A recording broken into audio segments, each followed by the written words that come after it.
The views expressed are solely those of the speaker and not necessarily those of Paltalk.com, AVM Software, or its advertisers.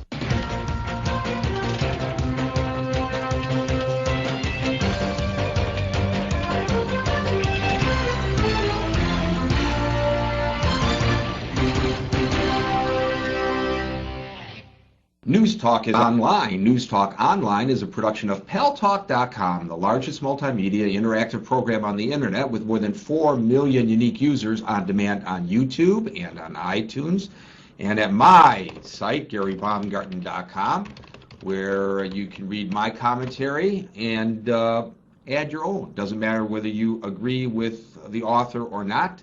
You're welcome to post a comment or two. And thanks to our good friends at CRN Digital Talk Radio. We are coast to coast across the United States of America in 12 million additional households. I'm your host, Gary Baumgarten. Our guest today is editor and publisher, editor Greg Mitchell, who will be with us in a second to discuss how the media got it wrong in advance of the Iraq invasion and how they got it wrong for such a long time. Thus the name of his book, So Wrong for So Long. But just before we get to you, and hold on there for a second if you don't mind, Greg, I want to bring in Alan Jacey, our political correspondent, to talk about Barack Obama's speech in Philadelphia, the city of brotherly love, trying to heal the nation, trying to bring everybody together because of the divisiveness involved as a result of his pastor, his former pastor, Jeremiah Wright, and some of the comments that he made from the pulpit over the past 2 decades that Barack Obama has been a parishioner there. And to me, the most offensive thing that he said was that black Americans should not sing God Bless America, they should sing God Damn America, which I could not believe such words would come out of the mouth of a member of the cloth. You, Alan, thought it was a brilliant speech today by Obama. Yes, I did, Gary. I listened to the speech. I watched the speech on one of our major news media outlets. And again, I didn't listen to I just watched the speech. I didn't listen to any of the pundits talk about it. It was just, what I felt was an absolute brilliant speech. I thought he connected on a lot of issues. And it's unfortunate that he had to give this speech, but he had to because a man who has been family to him for 20 years, married him, baptized his children, has said some things that have really damaged his campaign and certainly raised a lot of fears in people who may be sitting on the fence.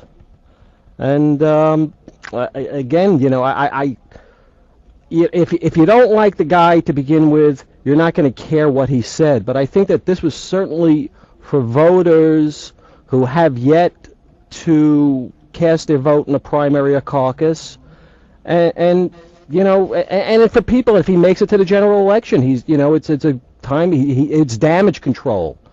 But I thought that the context of the speech was brilliant. It touched on a lot of important issues that we don't want to address in the United States, because we do have a long history, not just discrimination against blacks or Hispanics. We had 1960, John Kennedy had to give the same speech. So to alleviate the fact that people felt that he'd have a hotline to the Vatican. So again, I think he touched on a lot of bases, and I think he calmed the firestorm that was out there.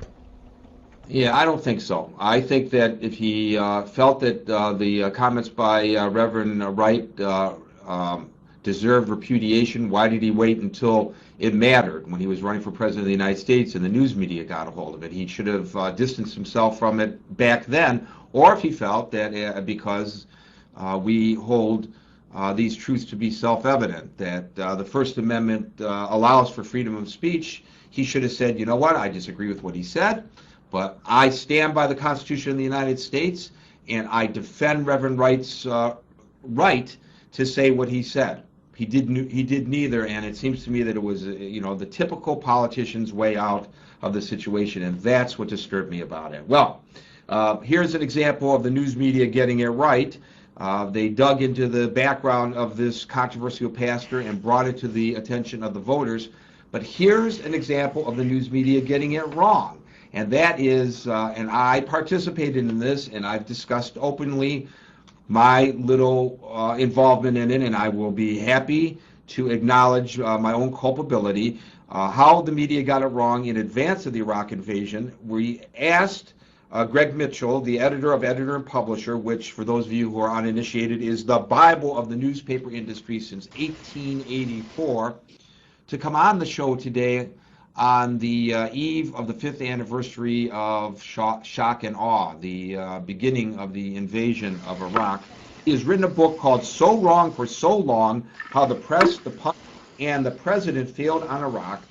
It talks about how the news media failed to ask the tough questions and properly investigate the Bush administration's claims that led to the current invasion of Iraq.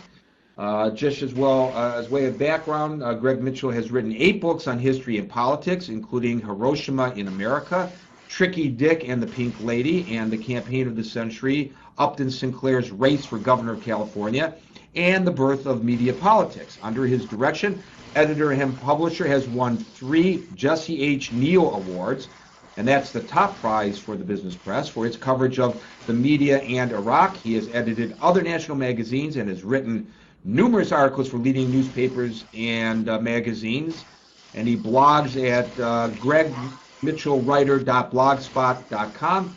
Greg Mitchell, welcome to News Talk Online on Paltalk.com. Well, I'm happy to be here. Thank you. Very, very glad to have you with us. Well, I read through So Wrong for So Long, and one of the very first things that popped out at me was one of the great American philosophers and pundits of modern times, Stephen Colbert, a quote where you suggested that Stephen Colbert nailed it when he said, "This is all Saddam's fault for not having WMDs when they went in there." Right. Well, would have made things a lot easier if we'd found the WMD. I think the media would have gotten off the hook a lot, and certainly the president would have. So it's the root of all our problems, I think.